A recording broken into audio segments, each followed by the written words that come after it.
October 12, 2017 John Dennen October 12, 2017 John Dennen From amateur teammates to professional rivals, George Groves knows Jamie Cox well, writes John Dennen From amateur teammates to professional rivals, George Groves knows Jamie Cox well, writes John Dennen Action Image Andrew Coldridge. Don't miss any action. Sign up for the free BN newsletters here. Jamie Cox is not the first opponent with whom George Groves has had a long history. On Saturday, October 14, Cox challenges Groves for his WBA super middleweight at Wembley Arena. It's a far cry from when they were teenagers training on a young England squad.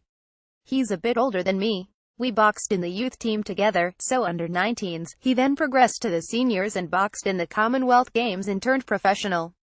I was playing second fiddle to James DeGale and I couldn't quite knock him off that top spot. He went and won a bronze and kept his place and ultimately won a gold medal at the Olympics, Groves told Boxing News. Groves famously defeated DeGale once they turned professional. He does not harbor the same kind of animosity for Cox. We used to room together, we trained together, he said. I've boxed guys that I trained alongside before, Groves added. It's more about business really. You've got to this point, it could be anyone. Absolutely anyone. I'm just going to get the job done. But he reckons there is a weakness in Cox which could manifest itself in their world championship fight. I remember he was a fit lad, good runner, fast, good power. Used to lose his head a lot as an amateur, if it wasn't going his way. If he couldn't knock someone out then he would always get beat, Groves said. John Costello, Cox's coach, seems very wound up, very wound up. He's got a lot of people down here. I always worry for the opponent when they show up with a lot of entourage. There's a difference between having actual working people with you, who have a role, a serious role. But when they show up and there's lots of family and hangers-on and stuff like that, it might not be, but it seems like there's a lot of people down here for the whole fight week. So if he's taking comfort and familiarity having a lot of people around him, he'll come unstuck very soon as he steps through the ring and they all climb out. Groves believes Cox has a fundamental problem. That he's simply too small for this super middleweight world title fight. As well as many other things. I think he's too small, George said.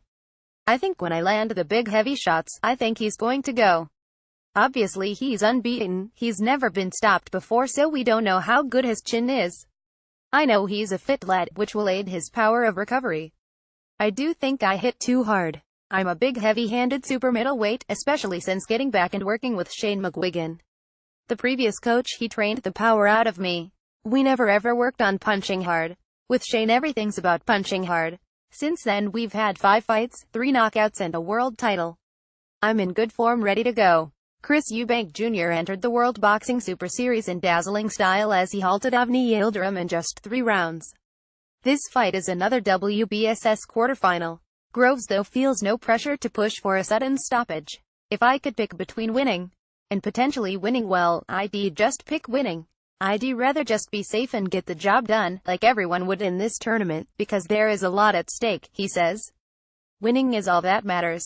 I'm sure whichever way I win, I'll win well. I'm usually in entertaining fights.